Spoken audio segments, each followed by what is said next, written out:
Hello and welcome to this video, the second in a series looking at how to paint Tomb Kings. Last time, I showed you how to quickly paint skeletons, and I'll put a link to that video below. This time, we're focusing on details like banners and shields, and how to make these stand out with a little bit more attention. So, without further ado, let's get started.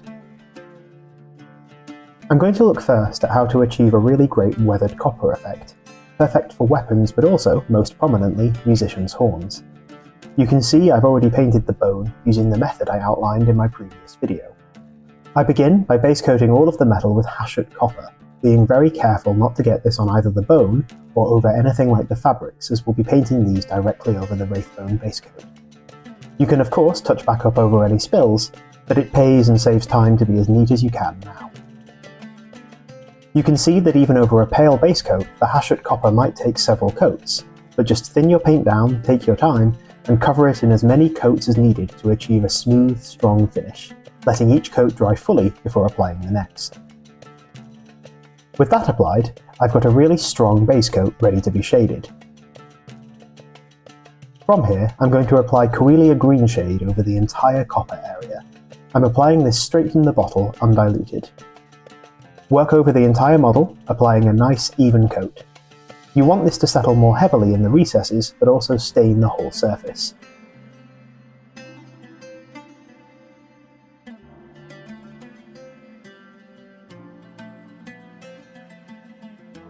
Anywhere where the paint is pooling too heavily, you can just wipe the excess off your brush and soak it up like so, before redistributing it across the model.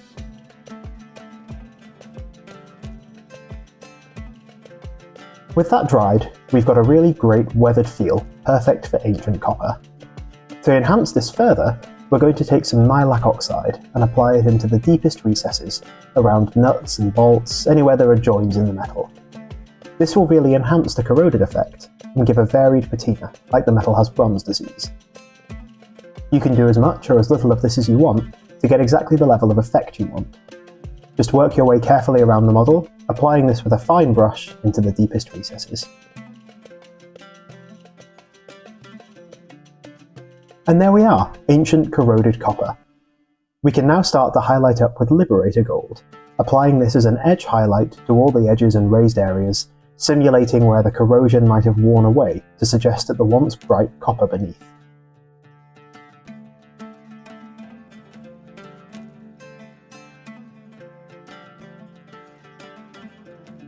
And then finally, we can spot highlight the very most prominent highlights with Stormhost silver. Be sparing here, a little goes a long way, but just highlight where you want the metal to be most shiny. And when that's done, we have a really spectacular, but low effort, corroded copper. Now we can move on to the tattered fabrics. I'm going to begin by covering them in a 50-50 mixture of Aggaros dunes and contrast medium. This gives a really great, almost parchment-like colour, which is tonally in keeping with the skeleton bone, but subtly different.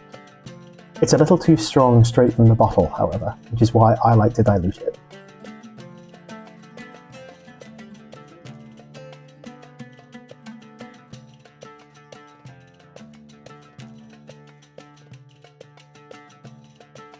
Like with the Coelia greenshade, anywhere you think the paint is pooling more than you'd like, you can just soak it up with a dry brush.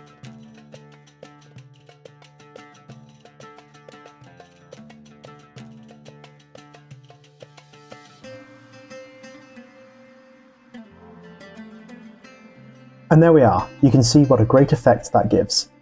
Aggaros Dunes is one of my absolute favourite contrast paints. We're now going to simply edge highlight the fabrics with Screaming Skull.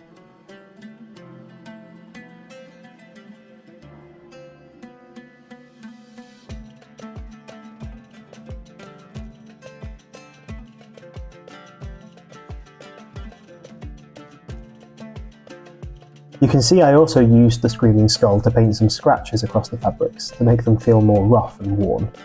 Now you can of course leave it here and you'll have some great cloth, but I'm going to add even more weathering with a simple makeup sponge.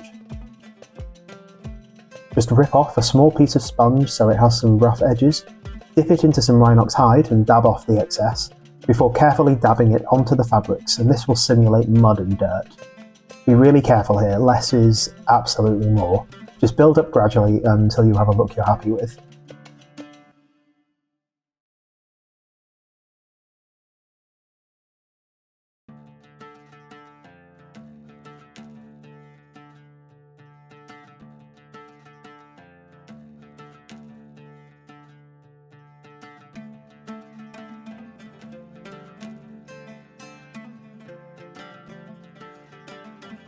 And after that, your musician's horn is complete. Now let's turn our attention to the iconic Tomb King's shields. As you can see, I've already painted the metal and the parchment in the same way as for the musician. All that's left is the body of the shield itself. I'm going to heavily dilute some skeleton horde, 1 part paint to 3 parts contrast medium, and apply it all over. At this consistency, it's more like a glaze than a paint, which is exactly what we want. We just want to tint the surface here.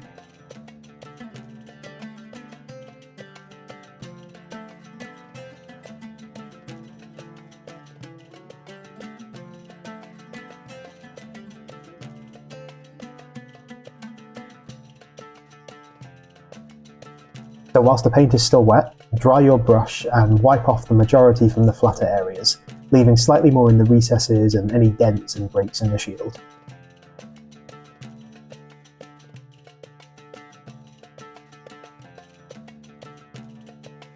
And there we are, looking amazing. Now, with Screaming Skull, carefully edge highlight all along the shield.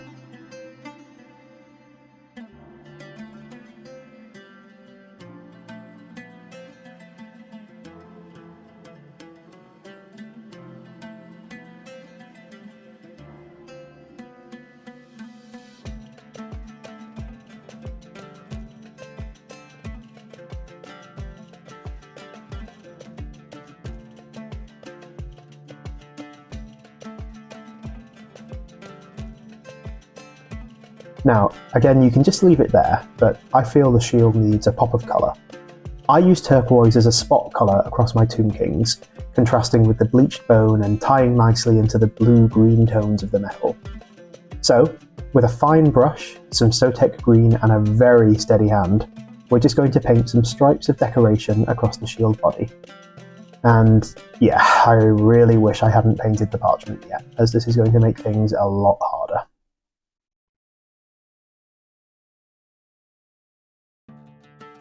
For this shield, I'm going for 2 stripes, one thicker and one thinner. You can see I'm marking out the edges of the stripe first before going back and filling it in.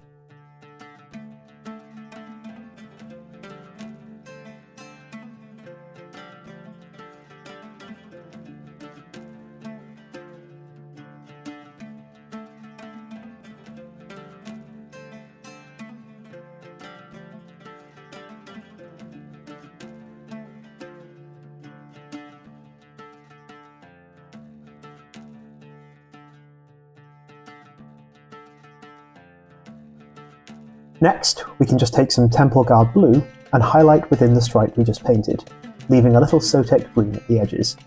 This will give it some depth and make it pop even more.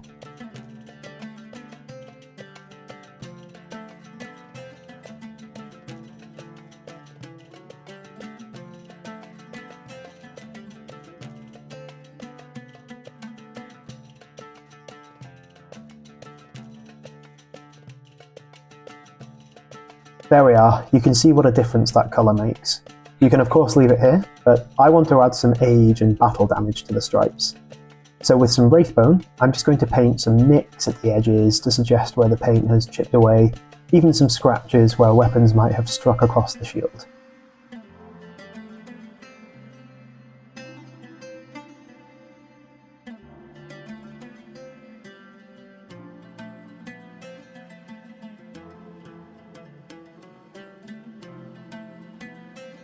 And when that's done, you have a fantastic shield. Finally, we'll turn our attention to the banners. Again, you can see I've already painted most of this following the previous steps for fabric, copper and wood. And to be honest, that's basically it. But like with the shield, I want to add a little bit more colour and visual interest. So I'm going to paint some of the sections on the banner top as if they were made of turquoise or lapis. I'm going to base coat these with Sotek green, like with the shield stripe, tying everything together.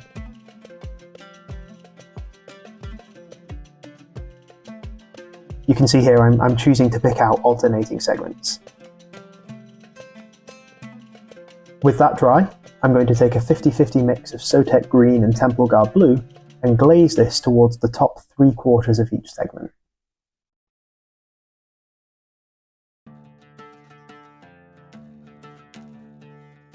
Then, I'm going to do the same thing again with pure Temple Guard blue, covering slightly smaller an area, this time maybe half of each segment.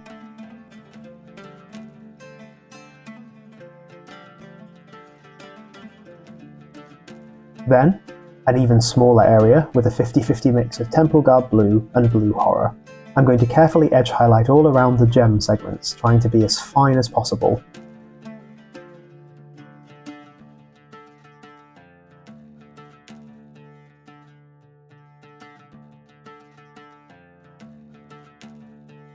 Next, with pure blue horror, dot highlight the top sharpest edges.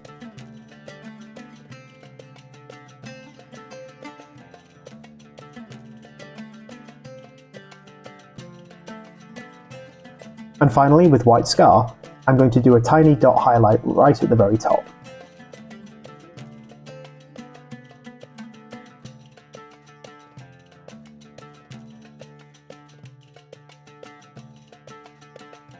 To simulate light reflecting off the gems, I'm also going to put a dot in the bottom corner of each segment. And with that done, all of our details are complete. And there we go, some simple techniques that will really make the command of any Tomb King unit pop. These are the details to which the eye is naturally drawn, so some extra effort and attention here pays dividends. The same techniques will of course be applicable across a whole range of other models and armies, so please have fun with it and let me know what you think, or if you've used these ideas on something else in the comments below. Please like and subscribe if you enjoyed the video, and until next time, happy painting.